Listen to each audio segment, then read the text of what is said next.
Idinadaan sa AKAP ito. Itong pamimigay po ng perang ito direktamente. Kasi yung 4-piece, ang politiko, wala na siyang may papapil pa. Correct. Kasi ang pagbibigay ng pera dyan ay through direkta po doon sa bank account ng mga pamilya. Yan po ang realidad dyan. So 4.4 million households po ito. So ang pamimigay po ng ayuda dyan sa bawat quarter po ay dinadaan na sa bangko. Di ho ba?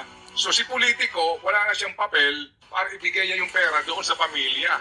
Hindi na siya makakaganap. Kaya po, Tama. ang 4-piece na budget, practically po, sabi nga kahapon ni JC, di ba?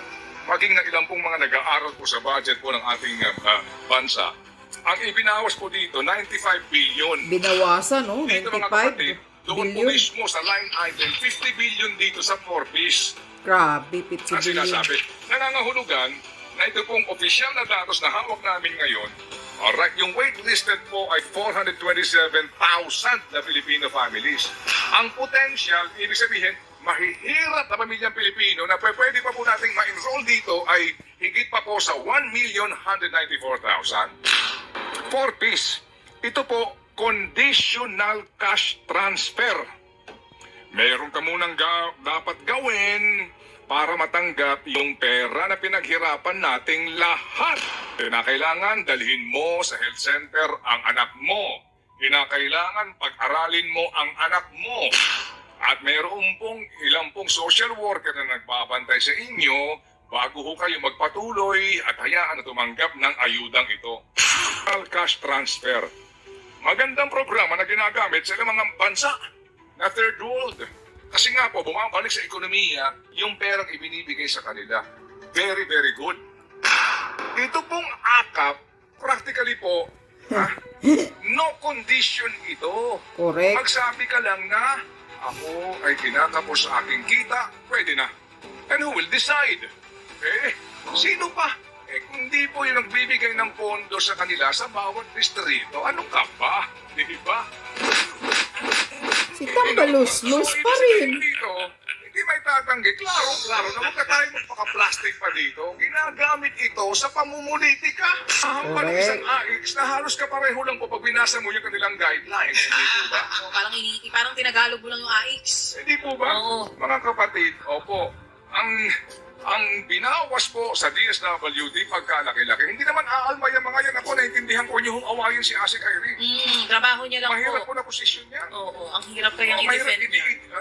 si Secretary Laguesmo nga nung una, di ba? Kailangan medyo disimulado ang tanong mo eh. Oo. Kailangan may tutuloy ka muna ng maayos para ka makatawid sa kanya at sumagot siya ng tapatan. Oo, pero at least, very honest nga, itong si Yusek Benny. Sinabi niya yung katotohanan na 1 hanggang 2 billion mo ang posibleng maapektuhan dahil sa bawas na 18 billion pesos sa dole. For tupad program naman yun. Correct ka dyan. Na napakaganda din po ng programa kasi cash for work po yan. Kahit paano, pagpapawisan mo. Pagtatrabahuhan muna ng mga kapatid natin bago sila mapasama nga dun sa listahan, di ba? Pag tinanong mo dito si Secretary Gatchalian, isa rin pong politiko, ang sagot niya rito eh, di kahon.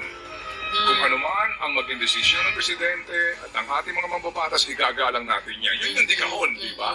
Hindi siya makapagsasabi na alam niyo, malaki pong kabawasan sa amin to. Alam niyo, marami Pilipino. Hindi mo magsasabi ng ganyan.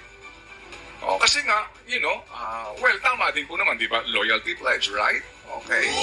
Huwag mong kontrahin niya. Pag kinontra mo, lumabas ka. Di ba? Ilan hubang sa kanyang pamilya ang alam niyo na, ibig ko sabihin na nakakonect na sa gobyernong ito. Di ba? Anyway, so hanggang dyan lang muna ako. Pero dito ho nga, sabi ho natin, True FM tayo. Makatotoo po tayo sa isyong ito. Ulitin ko, wag niyo hong awayin si ASEC spokesperson. Ako yung tanong ko po, magalang naman po tayo. Oo, tsaka in fairness, Diretsahan lang po tayo. Sagutin niyo ho yung tanong. Mahirap sagutin. Hindi mo talaga kasi kasama yung sekretary. Nandun yung sekretary. Nandun yung mga politiko. Tagtad ho ng mga tarpaulin. Sabihin nyo, sa mga publiko, Yun na nga eh. Kaya sabi ng mga kapatid natin dito, thank you, Ted Pailon, ineko mo talaga damdamin namin. Kasi parang tumaas lahat yung kilay nila. Pag sabi ni Ma'am Irene na, isumbong nyo po, i-report nyo po sa amin. Okay. Ang sabi ng mga nasa comment section, bakit nire-report pa namin? Nandun na kayo, kitang-kita nyo na. Kaya nga.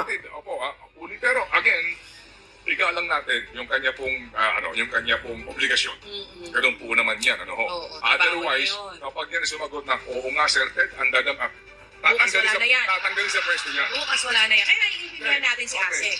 Opo. At salamat din po naman sa ating research team, ha? Mga kapatid, ito nga po, nakuha natin yung official mismo sinagot ng aming sulat para makuha po ang total na number officially po ng mga nasa waitlist sa 4-piece. O sige, paparaanin po natin si Brad Jeff para humupang ating mga damdamin. Pagkatapos po niya, ang ating pong short din po na update. And hopefully pong ating winner and baka nakikinig ngayon si Senator Tito Soto o Senator Ping Lacson. Pork barrel is real and Is so back. with a vengeance. O dahil it is really so back. Pork barrel is back. Wala na po ito. Wala hong no debate. Correct. Wala na pong pwede pang itanggi. Dahil ang nakalagay po lamang sa line item po ng dagdag na 288 billion pesos na dagdag na pera po ng DPWH, mas malaki pa po ang dagdag doon sa mismong budget ng DSWD. Por Diyos por Santo, buhay pa kayo!